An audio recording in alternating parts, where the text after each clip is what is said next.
Hi, my name is Gerhard Schwantner. Welcome to Selling Power TV. Today we have the great pleasure of meeting with extraordinary brothers Simon and Louis Moore. Welcome to Selling Power TV. Thank you. Thank you for having us.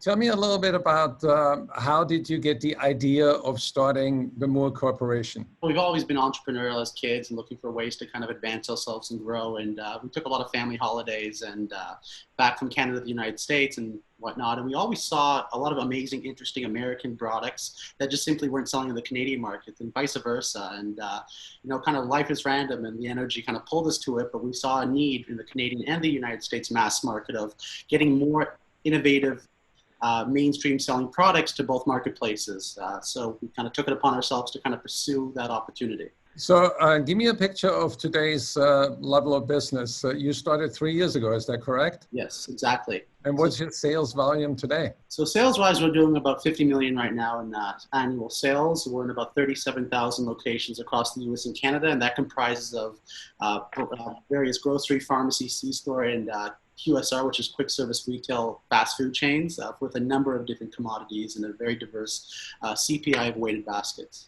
That's an awesome growth rate. What role models did you have for designing your business? I would just say our biggest role model will be our parents, but also our grandmother, who's a Holocaust survivor, and she was growing up very intense and vigilant and aggressive, and just saying you gotta be strong in this world, this crazy world, and one step ahead of the fox because he's always trying to eat your food.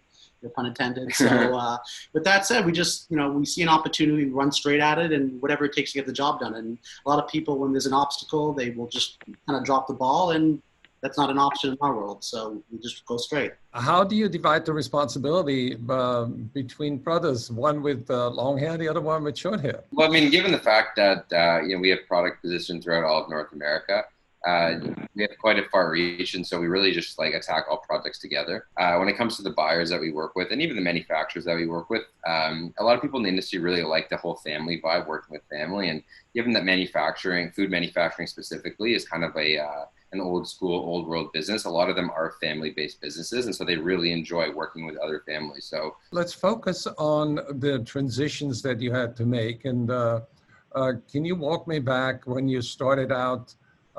Did you have any doubts that the success may never come?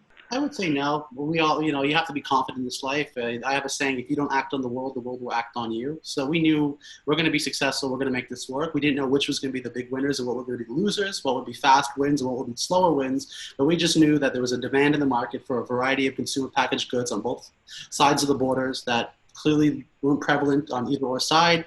And we just knew that we just had to knock on a lot of doors and be very aggressive and in people's face and just, offer an amazing product with the best value that would make sense for the retail chain to take it on, and more so for the customer to make that residual sale occur, and kind of c'est la vie. A lot of businesses fail in the early days because they either don't have the management experience or they don't have the capital. How did you navigate those hurdles? What I would say on that is, in our business, we act as executive middlemen, fundamentally speaking. So when it comes to capital intensiveness, that wasn't really a big requirement on our end. But the second, on a double entendre there, is the fact that we would partner with manufacturers who are already very big and very well established. They have the working capital, they have the human capacity, and they have the ability and the propensity to do volume, and they already are, but they were in certain stores. So they might be in a Wegmans or they might be in a Wakefern, but they're not in an Albertsons. So it's really playing matchmaker and finding where winning items are. Numbers don't lie. Where the products are selling, where they're doing big volume, and how do we help them grow to similar types of accounts that they're simply, for whatever reason, won't be there.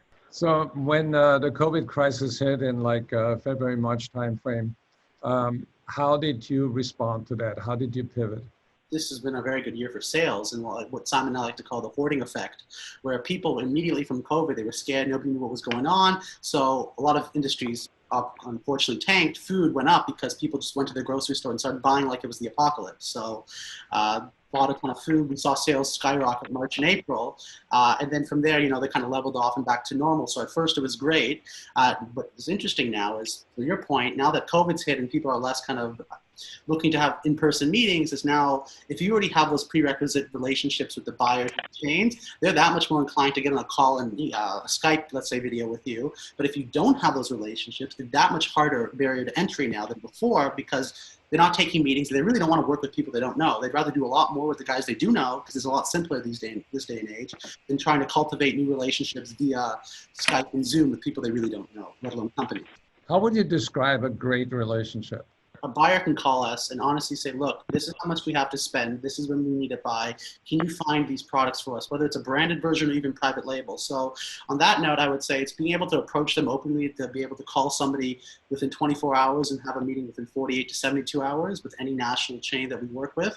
And more so the relationship where they feel comfortable and trusting in us, that they can call us to say, look, as opposed to going through a formal RFP or a bid, which is very common in this industry, can you just kind of skip the jazz and find us the stuff in a shorter period of time that meets certain prerequisite requirements? And that's how I would measure a relationship that's very two-way street, symbiotic. So what are some of the key learning lessons that you can share with our sales audience that work in any economy?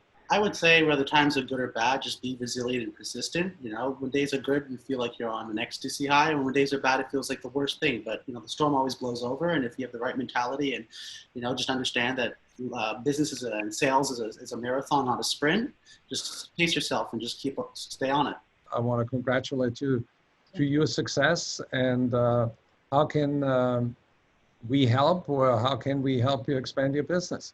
I really, really appreciate that. You know, like our grandmother always said, you know, it's the end justifies the means. Very Machiavellian, but back in the war mentality, you know, the end is the goal because the means is pretty negative in those times, pretty bleak. So, you know, just working with, I guess, experts in the industry like yourself who have a plethora of background and well respected, and just, you know, decades, you know, 10,000 hours to be an expert, and all three of us have that on this call, but I can only imagine how many hundreds of thousands of hours you have. So just working with brilliant minds like yourself to better advance young entrepreneurs like us and other younger entrepreneurs of the North American community in sales. Thank you so much, Louis and Moore. That was very informative. And for anybody who wants to get more information, what's the website that people can go to?